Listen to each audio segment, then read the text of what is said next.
Olá a todos. Vamos aqui fazer um encerramento agora de todos os assuntos que já falamos sobre lastro monetário, sobre a estátua de Nabucodonosor, mas quero mostrar aqui a continuação exatamente da região norte, Estados Unidos da América do Norte. É citado ali como a região deserta, só que deserto de quê? Deserto da tecnologia, porque na realidade ali era morada de muitas tribos de índios, tá?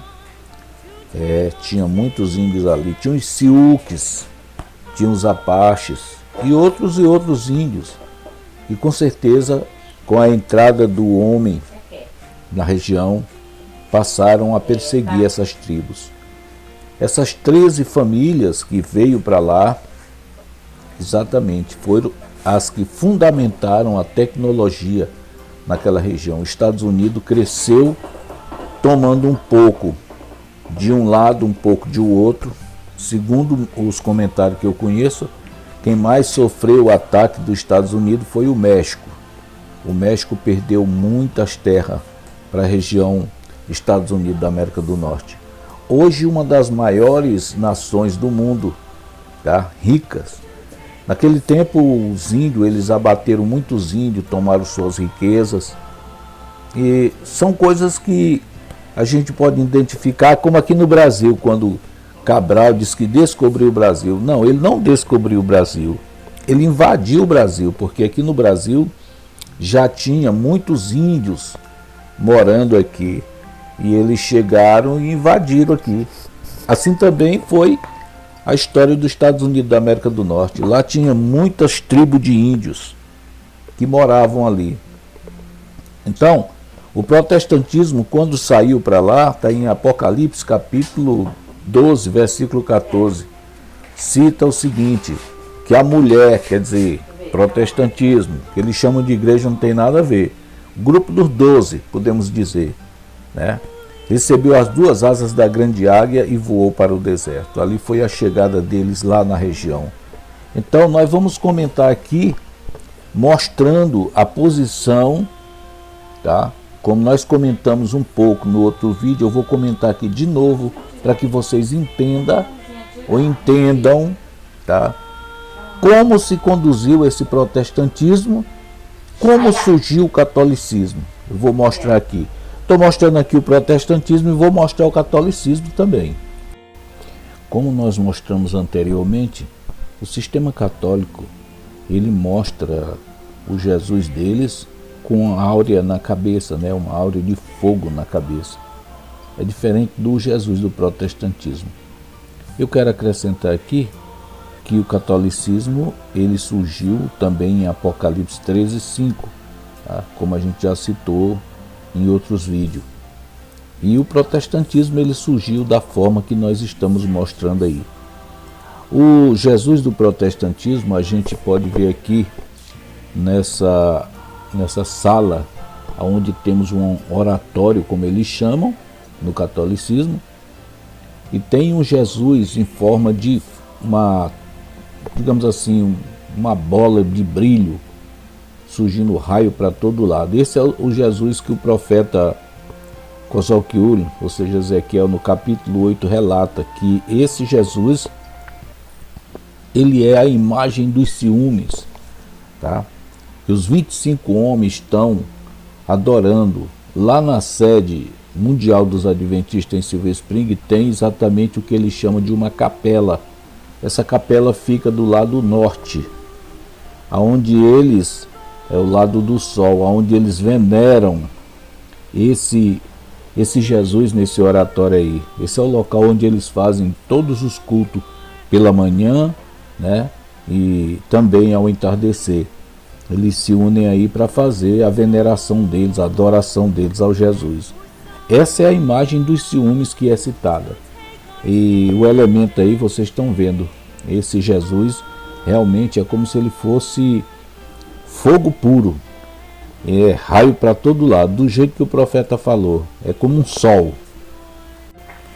Aqui nós documentamos o Jesus, de forma que é adorado como se ele fosse um sol.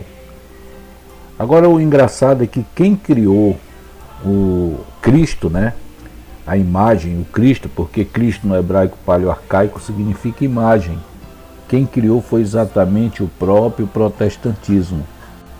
Apocalipse capítulo 13, versículo 14. Essa imagem é a imagem que unifica. O que é a unificação? É que os três sistemas, espírita, católicos e protestantes, de Apocalipse 16, 13, todos eles são unificados nos mesmos deuses, tá? O Deus de um é o mesmo Deus de outro, Jesus de um é o mesmo Jesus de outro, e o Espírito Santo de um é o mesmo Espírito Santo do outro. Então isso chama-se unificação. Foi esse o motivo do papado ter aberto mão do sistema, digamos, o sistema do lastro monetário e do religioso e do político, para o sistema luterano, que é o sistema maçônico, misturado com o pastoral. A história rege que Nabucodonosor criou uma imagem e colocou para que todas as províncias as adorassem. Agora, no fim, a imagem que foi criada pelo protestantismo, com certeza, será qualificada pelo Papa como o decreto que vai levar todos a adorar a Jesus Cristo. O Cristo. Essa é a religião única que vai ser exatamente declarada pelo papado. Cristo dá origem ao cristianismo, a derivação da letra C, tá? Cristãos, tá bom? E também dá origem ao anticristo. O que seria o anticristo que tanta gente tem medo? Exatamente. O anticristo é uma pessoa que não aceita o Cristo. Então, não se trata do Papa ser o anticristo, como muitos estão pensando. Jamais ele vai ser o anticristo, porque ele é um dos que vai decretar o Cristo como o único ser que deve ser adorado. Como ele não vai tirar o Jesus, aí vai ficar o Jesus Cristo. Mas o sistema católico classifica o Cristo como de forma Cristo Jesus, eles chamam mais assim.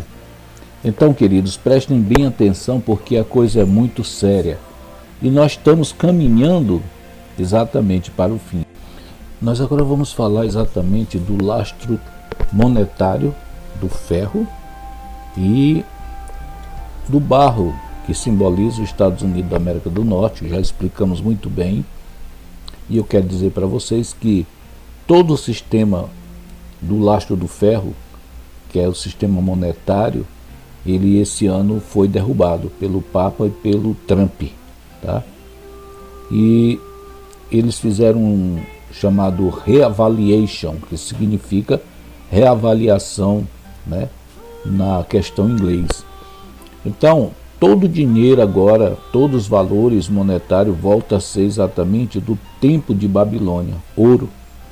O ouro é quem está predominando agora. A gente já falou no outro vídeo o que aconteceu aí com o que o Papa tinha de reserva. Ele não tinha um lastro monetário, mas ele tinha reserva. Agora ele tirou toda a sua reserva do lado do Vaticano e trouxe para os Estados Unidos da América do Norte. Foram 56 aviões de carga para trazer esse ouro de lá. Isso quer dizer, ele não precisa mais se preocupar, porque ele tem na mão dele agora o lastro monetário de novo, tá? E agora ele vai exterminar o sistema político, exatamente, da maçonaria. É o que nós estamos vendo aí, é fato, não tem como questionar, porque está acontecendo. A velha política, como disse Bolsonaro, tem que acabar. Então chegou o dia dela acabar. Os maçons estão batendo em retirada, não tem como eles permanecer. Muitas prisões vão acontecer e eles vão se arrepender se botar banca. O motivo da Ucrânia estar em guerra com a Rússia é exatamente porque a Ucrânia é território da Rússia e lá tinha um comando maçônico muito poderoso e não aceitou a gestão da nova ordem mundial.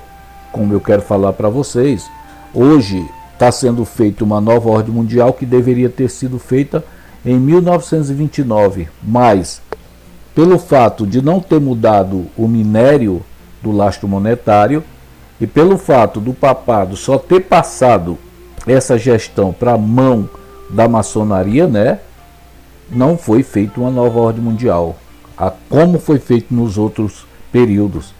Então ele está fazendo essa nova ordem mundial agora porque ele tem um objetivo, é um objetivo muito profundo. Ele quer o poder monetário na mão dele, porque ele almeja alcançar mais uma vez, assim como ele comprou, como o sistema papal comprou no passado o protestantismo de Yahushua, ele quer agora comprar também os 144 mil. Quer comprar com dinheiro.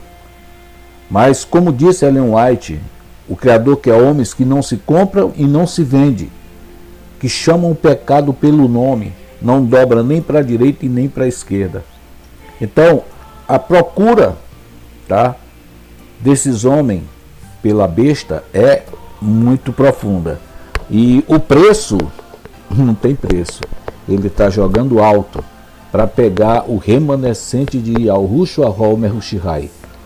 Mas Apocalipse 15, versículo 2 diz bem claro lá que esse remanescente é vencedor da besta e da sua imagem, quer dizer, do seu Cristo, que muita gente não sabe. Então, queridos, é profundo esse assunto aqui e a gente precisa ter muito carinho por ele. Eu quero aqui enfatizar uma questão que está em Apocalipse 17, 4 e 5. Muitas pessoas têm falado por aí, aqui é a Babilônia, a grande, a mãe das meretrizes das abominações da terra. E muitos que querem aplicar isso em cima da igreja adventista, mas eles não têm como fazer isso. Por quê? Porque falta conhecimento profético. A pessoa, para conhecer que realmente a igreja adventista ali está sendo citada, é só conhecer o que está em Apocalipse 16, 13. Os 3 espíritos imundos em forma de rã, que simboliza o dragão, o espiritismo, a besta, o catolicismo, o falso profeta, o protestantismo. Tá? E aí não tem como questionar, porque se disser assim, não, a igreja católica, não pode ser a igreja católica. A igreja católica, ela é mãe de um sistema aí de 12 a 15 igrejas só. Agora, o que faz a fama da igreja adventista ser a mãe das meretrizes é exatamente o CNPJ, que se estendeu ao protestantismo, dando a liberdade monetária para eles negociarem com esse CNPJ. Hoje qualquer pessoa pode abrir uma igreja, é um CNPJ. Só basta levar as testemunhas e o nome da igreja, tá? Dali já sai o pastor. É uma fundamentação de uma igreja, uma religião, e ele vai ter os direitos que tem todas as outras. Isenção de imposto e também faturar em cima dessa posição que ele chama de, como se diz, filantropia. Tá? Tem muita gente rica hoje com a filantropia, roubando o governo. O José de Paiva Neto, ele foi procurado pela direção da Bandeirantes para explicar a sua riqueza, porque ele era pobre, conhecido pela mídia.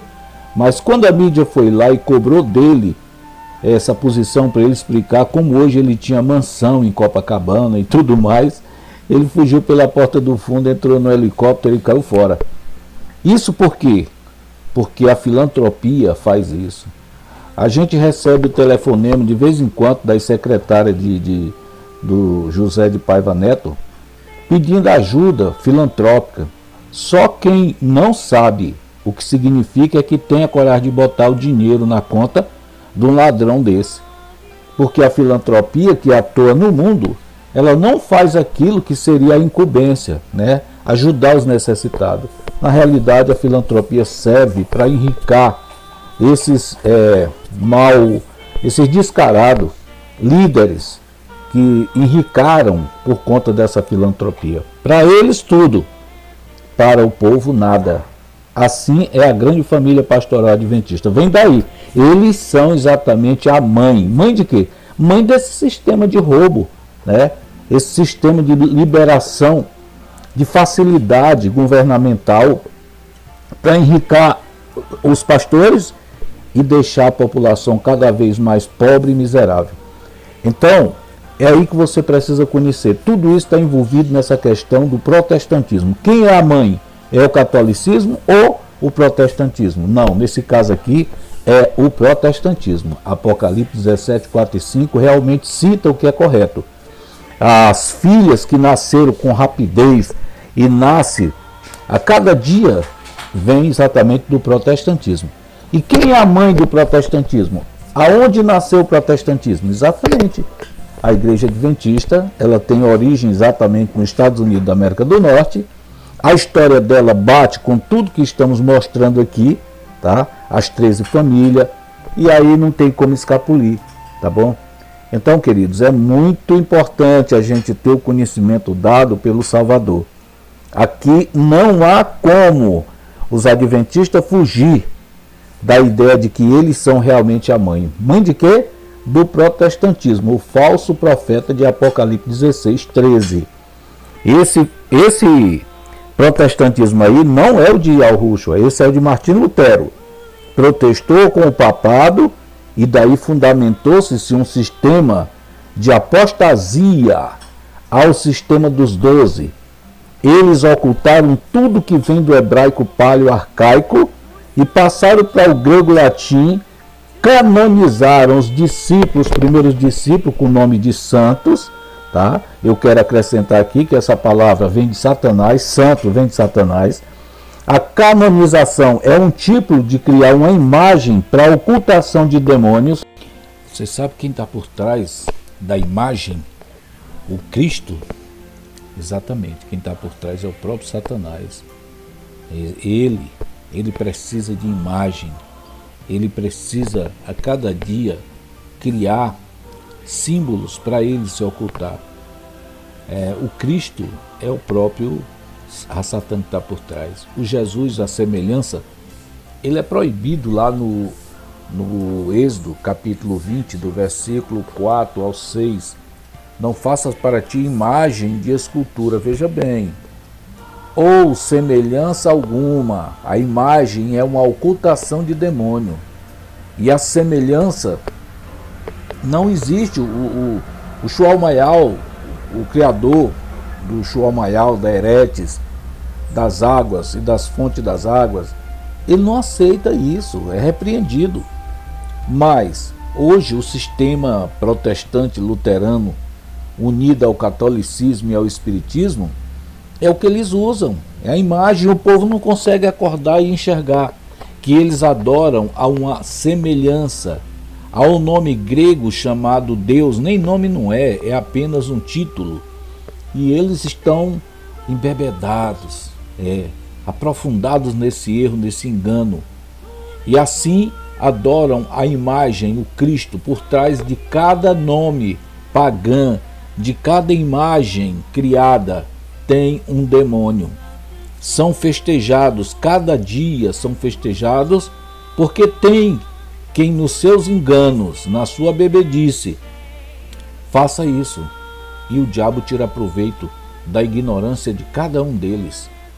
Mas nós estamos aqui porque chegamos ao fim, somos levantados por Yahushua HaMashiach para detonar esse sistema enganador. O diabo disse lá no livro de Yahushuial, Isaías 14, do 12 ao 14, né? Subirei acima das mais altas nuvens, colocarei o meu trono, ostentarei como se eu fosse o próprio Yahurim. Lá eles botaram Deus, né? E ele fez isso sim, agora nos últimos dias. Aquilo ali está falando do tempo do fim, porque a luta dele, do período da morte do Salvador até o tempo do fim, ele foi matar os Yahudins. E quando ele matava, eles já estavam salvos. Agora no tempo de Laodiceia, que é o tempo do fim, o período do fim, ele exatamente derrubou o sistema e fez essa maracutaia de um protestantismo falso, e assim vem enganando as nações. Mas agora o Criador está nos levantando. para falar dessas maracutaias que ele fez. E ele está aí, sim, todas as palavras que vêm do sistema espírita católico e protestante luterano, todas elas são de blasfêmia. Apocalipse capítulo 3, versículos 5 e 6. Até o tabernáculo foi blasfemado. O que é o tabernáculo ali? É o sistema religioso. Tudo que se fala nesse sistema religioso hoje são palavras de blasfêmia. Por isso que o Criador, ele cita que vai purificar o lábio do seu povo, que nós temos lábios impuros. Agora estamos ainda maculados com algumas palavras que falamos até sem querer. Por exemplo, uma das mais difíceis de tirar da nossa boca é a palavra dia, que é a abreviação do nome do diabo.